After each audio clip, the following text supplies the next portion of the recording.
Karrion Kross could be leaving WWE this weekend. A WWE star is out of action indefinitely, and Janelle Grant has condemned Brock Lesnar's WWE return. What's up, wrestling fans? I'm Ben Allison at Wrestling Republic. It's August 5th, 2025, and this is all the wrestling news that you need in the time that it takes you to drink your morning coffee. Let's get into it. According to reports, both Karrion Kross and Scarlett Bordeaux could be leaving WWE this weekend. That's right, according to Sean Ross at All Fightful, their contracts expire this weekend and they are still yet to be offered a new deal. And not only that, but they reportedly were not at Monday Night Raw last night. We know they weren't on Raw last night, but apparently they weren't even at the building. And while WWE and Karrion Kross are yet to confirm this, Kross previously did reveal that his contract expires this summer. Of course, he was only competing a couple of days ago at SummerSlam, where he lost to Sami Zayn. Now, something which was really interesting about that match was the stipulation going into it was that the loser had to say the other person was right and they were wrong.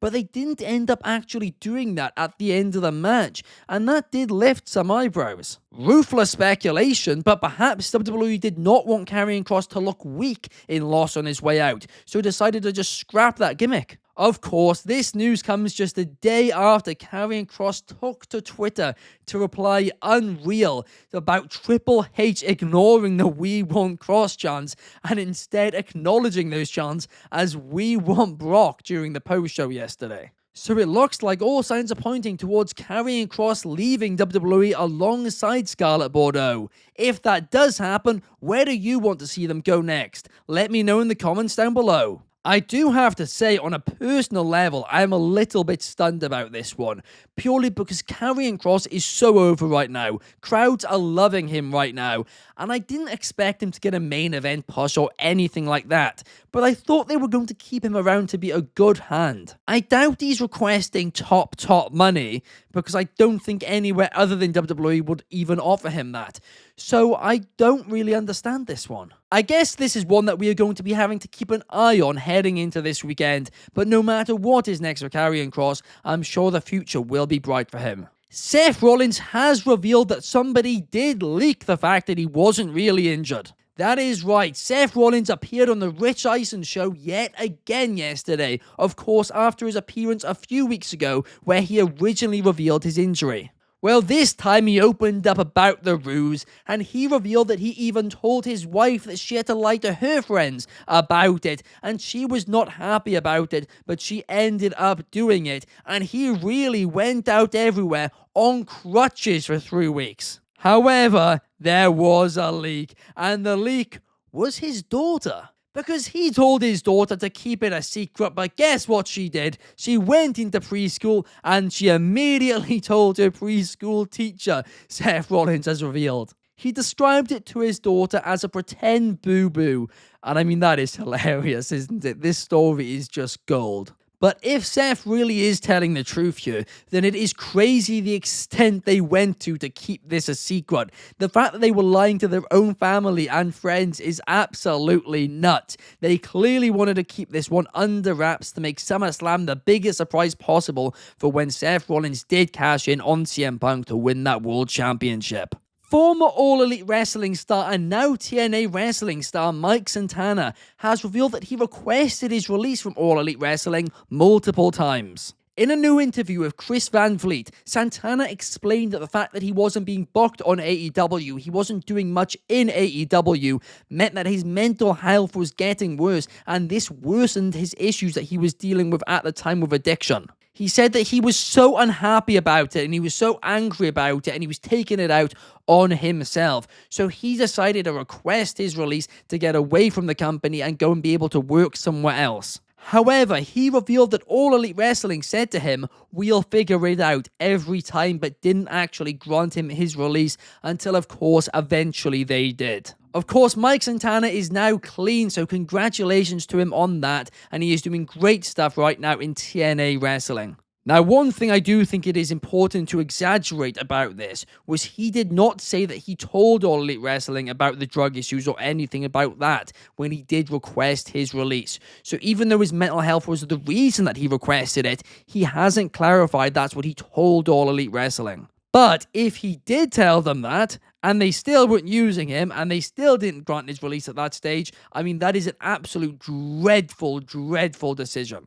But hopefully this is just a case of he didn't communicate it, and eventually they did give him his release once they found out more details. A top WWE star is out of action indefinitely. That's right, on last night's episode of Raw, it was announced that Gunther is out of action, injured, after facing after facing CM Punk at SummerSlam in a losing effort before Seth Rollins cashed in. The exact injury, and bear with me here because this is a mouthful, is a septal hematoma and an orbital blowout fracture. Yeah, that screams of a work, doesn't it? This screams like he's taken a nice little holiday. Well deserved by Gunther. I think he's completely fine based on that. Whenever WWE start to use just really extravagant and out there injuries like this, you know it's a work. They're writing him off TV. And my prediction would be they're going to bring him back in a couple of months' time to potentially feud with John Cena going into his final match. Of course, Gunther retired Goldberg just a few weeks ago, and he managed to get a really solid match out of Goldberg, and I'm sure he'd do the same thing with John Cena, because as we saw this past weekend at SummerSlam, John Cena can still go, especially when he has the right dance partner. WWE reportedly might be making more premium live events tonight. This report comes from Andrew Baidala, who is saying that TKO are considering making more PLEs 2 nights following the huge success of 2 nights WrestleManias and now SummerSlams. Specifically, Survivor Series 2026 and the Royal Rumble 2027 are what are currently eyed at being moved to 2 nights according to the report. But Money in the Bank 2026, or maybe 2027, it doesn't make it clear, is also being considered. I'd love to know what you guys think about this one in the comments down below. Personally, I'm a little bit divided on it, because you do risk, especially if you add multiple 2-night ones in 1 year, kind of oversaturating your own market. But at the same time, potentially more people would travel to events from out of the state, from out of the country even, if it's more than 1 day, because that way it's a trip, it's an experience, and there's more justification to do it. But it is also more expensive. That being said, personally for me, I think the Rumble going to 2 nights makes perfect sense. I think that would be a great way to end storylines heading into WrestleMania season, while also being able to do 1 Royal Rumble per night, making them both feel more special. As for Survivor Series and Money in the Bank, personally for the time being, I'd leave them alone.